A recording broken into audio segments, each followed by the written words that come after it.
Hey guys, I thought by now I'd be spending more time restoring sets from my own collection, but nope, it's just not the case because I just had 2 more sets dropped off to be worked on. This is a Bakelite GE800 from around 1949, affectionately known as the GE locomotive because of its design, kind of like a streamlined locomotive. I'm really anxious to work on this one because I sold mine before I ever got a chance to work on it. Wanted to thin the herd a little bit, free up some space, so I sold mine. This one looks to be in excellent cosmetic condition. No damage to the Bakelite, all the knobs are there. This grill's often mashed in, this one's in great condition. But that's not what I'm going to talk about in this video. What I want to start working on now is the other set, which is a bit of a departure for me because it's from an era I really have not haven't worked on many sets from this era, which is around I think 53, 54. Tube designs evolved a bit. Picture tubes got much larger and they started using circuit boards. So I know people like to rag on the Predictus using circuit boards, but they were being used much earlier than that. And often these sets are no fun to work on either. So, well, what this is a 21-inch set. Yeah, they did have pretty large picture tubes back in the early 50s. But, unlike the Predictus, they had very long necks. Very shallow deflection angle. So they tend to be rather large, boxy sets. But they can work quite well when fixed up. Metal cabinet, Admiral down there, and then it says Advanced Cascode. I believe that has to do with the RF amp or something in the tuner. I'll have to look more into that and get back to you. Front safety glass, they cut some holes in it for the knobs to go through. Kind of a nifty idea. Definitely don't want to break that. So I've already gotten the knobs off in preparation for pulling the chassis out. There were some more controls on the side here I think I'll have to disconnect. And then if all goes well, I can pull the chassis out. I do have the SAMs for it. I printed out the schematic. I did test the picture tube. It's not fantastic, but it does get into the good range after warming up for a little bit. And that's good because I don't have any spares. Like I said, I don't work on sets from this era too much. But they're not impossible to obtain if I really needed to get one. I just noticed this for the first time. I was kind of curious. There's a wire soldered directly to the CRT base. And that would be for electrostatic focus. I wonder if it's possible that this is a replaced picture tube because the original socket does not have provisions for that. Electrostatic focus was kind of a newer innovation. Earlier CRTs would have a big electromagnetic coil around the neck and you would adjust the current through it to focus the picture. Then later they switched to electrostatic focus, which used an element of the gun to focus the electron beams. It looks to me like somebody replaced a picture tube with the type that was electrostatic focus, found appropriate voltage in the set somewhere. Actually, it's just grounded, and soldered the wire to the base. You may have seen sets, like even the Predictus I worked on, where they'll say, attach the focus electrode to one of these 2 or 3 points to get the best focus, and one of them will be ground. Then there'll usually be 1 or 2 flavors of higher voltage, like 3, 4, 500 volts. Curious. Also means I got to disconnect this before I can pull the chassis out, because the chassis is kind of nifty in that it's vertically oriented, with the picture tube running right down the middle. So according to the service info, I have to disconnect a few things, like unplug the yoke here, and undo some bolts down below, and then the whole thing will slide back out. Picture tube stays in the cabinet. I'll use a little test CRT on the bench while working on it. I notice these caps. I don't doubt these are paper caps instead of plastic housing, but they're mounted vertically with both leads going down into the circuit board. So there's really no way you can service this set from the top side, unfortunately. There's a little bumblebee cap poking out down in there. Sorry for the bad lighting. Once it's on the workbench, things will be a lot clearer. Alright, so my next step is to disconnect things and see how to get this out of here.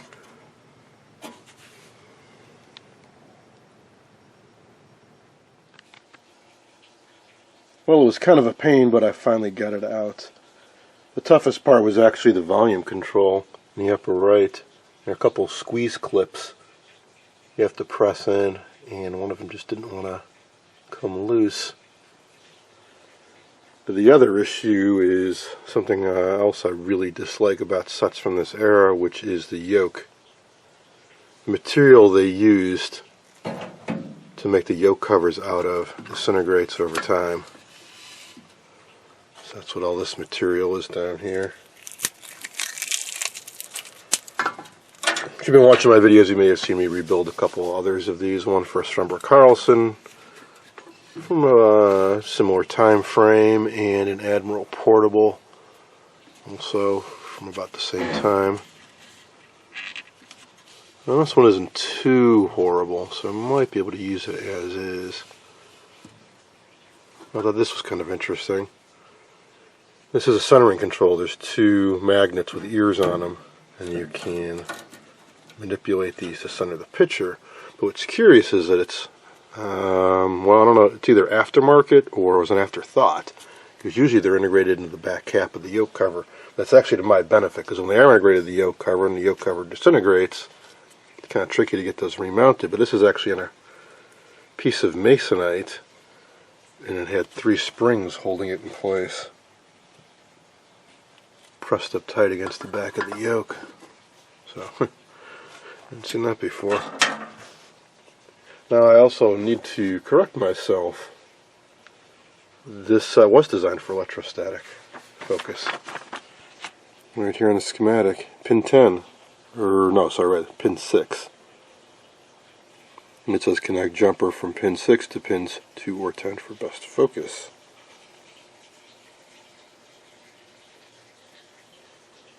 So,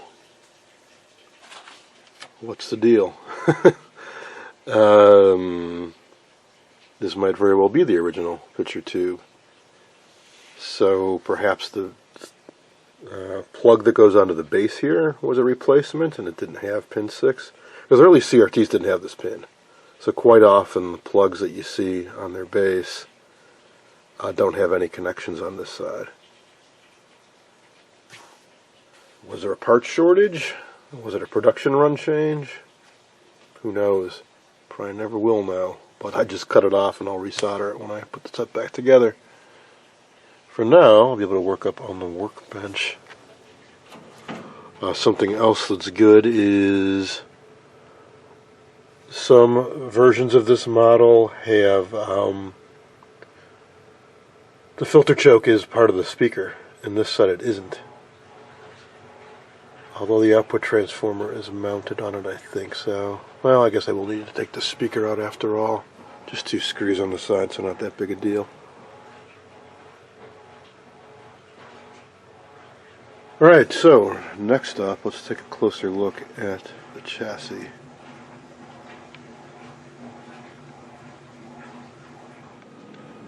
Okay, so here it is. Here's that control cluster I was struggling with. Squeeze these guys in while you pull it out.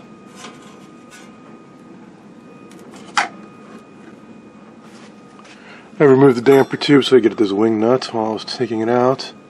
It does have a fuse for the flyback, and it is proper current rating.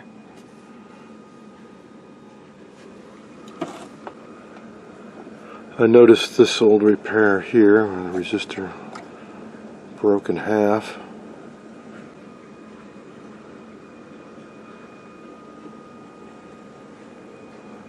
Got a cup plate, a dual selenium rectifier for the horizontal frequency discriminator, power transformer, 5V4 rectifier, main filter choke, and a smaller electrolytic here. These are the only 2 I see, except for this little guy down here. probably the sound circuit.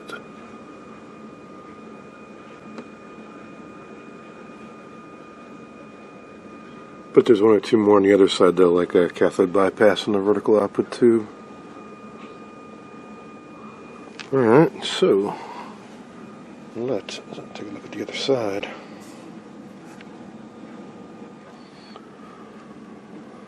Okay, there's all circuit boards, and yeah, there are some more electrolytics. Filthy, a little hard to see, but there's a 40 mic. And not sure, can't really read the printing on this. Maybe a 22. These I think are all paper caps. A couple bumblebees. It's plenty filthy. Just from years of dust probably being attracted by the high voltage. And the guy down there.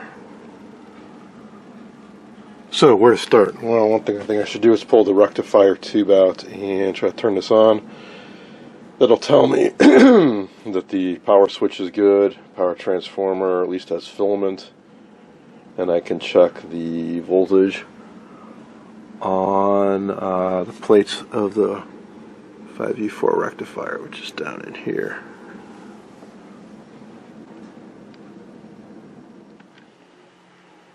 Alright, here we go. I already turned on the power switch of the set and hooked in power cord. So turn on the power. And yep, tubes are starting to glow. Cool. Glow, glow, glow.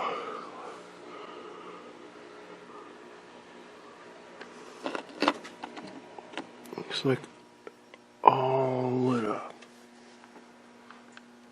including the tuner tubes. Alright, grab a meter and stick it in the 5U4 socket and see if I get some secondary voltage. Alright, everything is dead on. 5 volts on the 5U4 filament and 280 volts on either side of the secondary.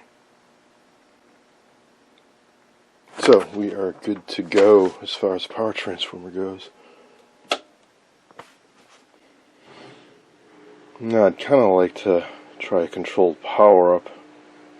To do that I can use a bench test CRT at 8XP4 to be specific. Just gotta dig it up.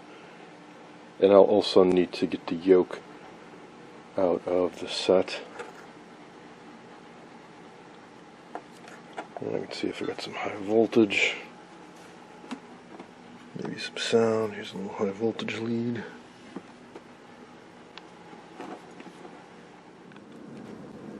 I was about to go grab my 8XP4 test CRT, and I remembered I've also got this guy, which has an 8XP4 in a little box, and if you flip the lid, it's got a whole bunch of extension leads, including a yoke, so I don't need to use the yoke that came with the set.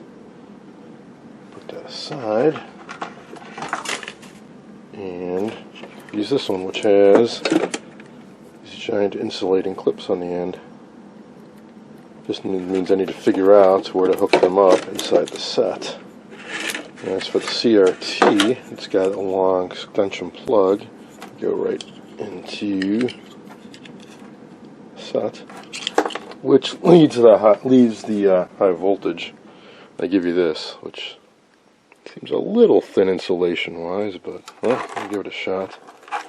So this end goes into test CRT, up in there, and then this clips onto the high voltage output of this set. So, nifty idea. See how well it works. Got some instructions up top here. Ah, good. I was hoping they would tell me what colors are what. So, red and blue are horizontal, black and tan are vertical.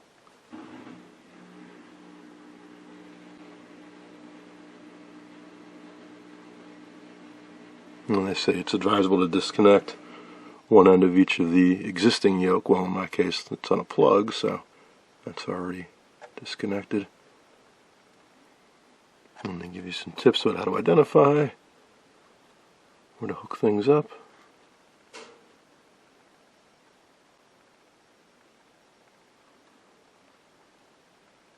Alright, so let's give this a try. Okay, I've got my yoke jumpers in place, my voltage lead hooked up, socket adapter plugged in, and my meter set to monitor the B+. I reduced the voltage of my PR57 a bit. Let's see what happens. Got it down to about 65 volts or so. Tubes are warming up.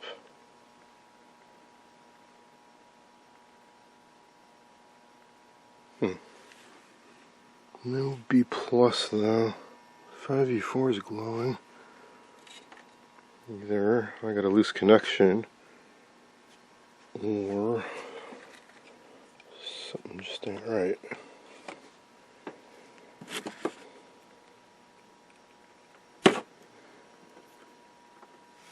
I hope the filter choke isn't bad.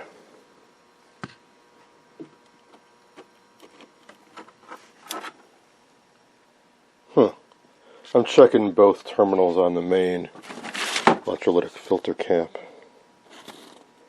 Down here, I'm getting nothing. I'm going to double check my connections.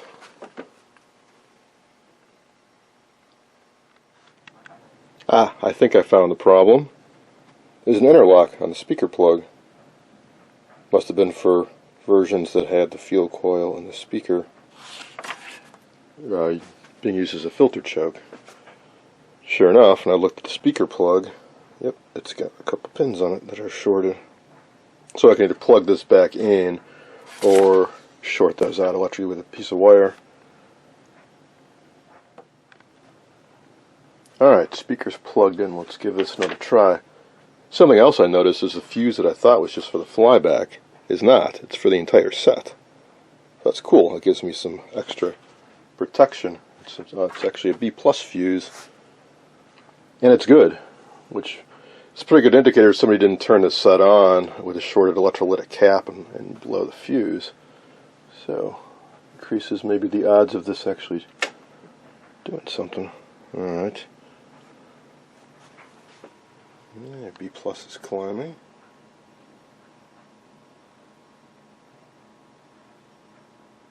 Climbing nicely, so obviously there isn't a dead short.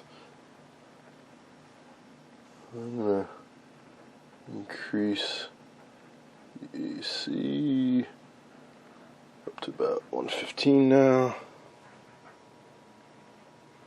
Should hear a crackle out of the speaker. Make sure the volume's turned up. Yeah, it's static.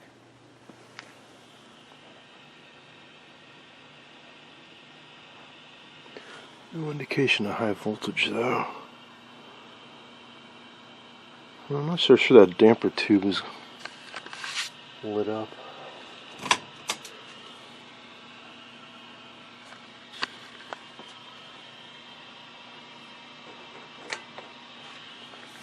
No, looks like the damper tube is dead.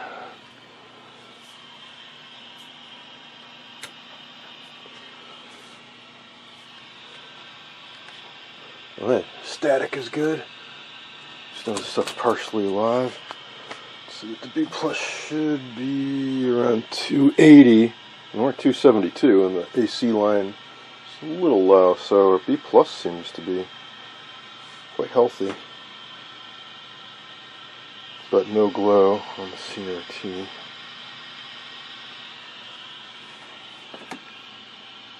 I'll get my high voltage probe and see if there's any high voltage, and try to dig up another damper tube.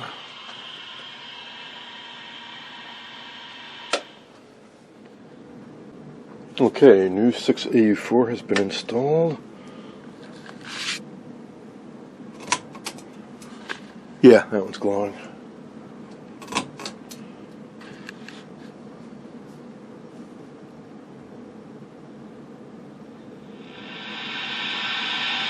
Much louder sound that time. I hooked up a random length of wire for an antenna. Now the yoke in this thing was loose, so I'm sure it got rotated around.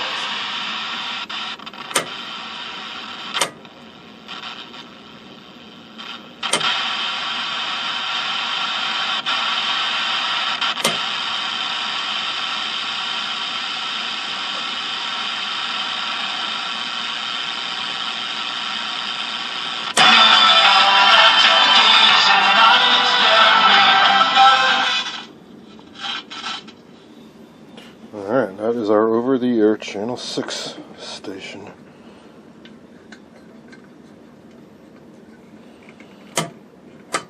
I'd say this set is definitely a restoration candidate.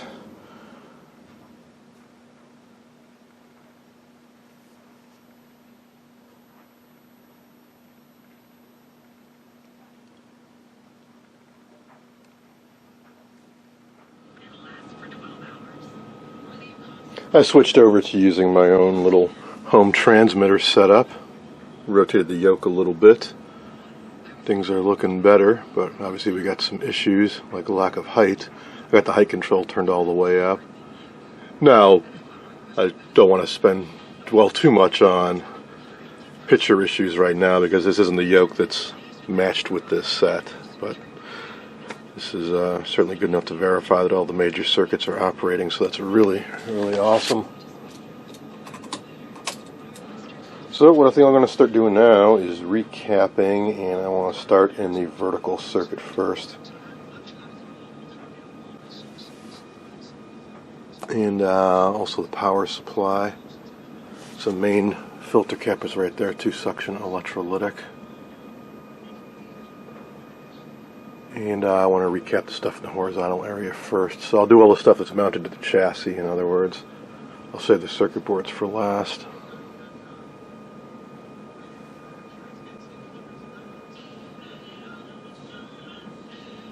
Speaking of, I'm not entirely sure how the best way is to go about surfacing them. In other words, can I leave them attached to the chassis? That would certainly make things a whole lot easier. Otherwise, I could remove all these 1/4-inch screws, and I can see that some of them have wires running to the tops of them. Should be able to leave them in place. I mean, there's nothing covering the back sides of them. Might just be a little awkward to kind of reach around the whole chassis. I'll test a few of these guys too. It's possible that they're plastic film caps, but I really don't think so. This set's just too old for that.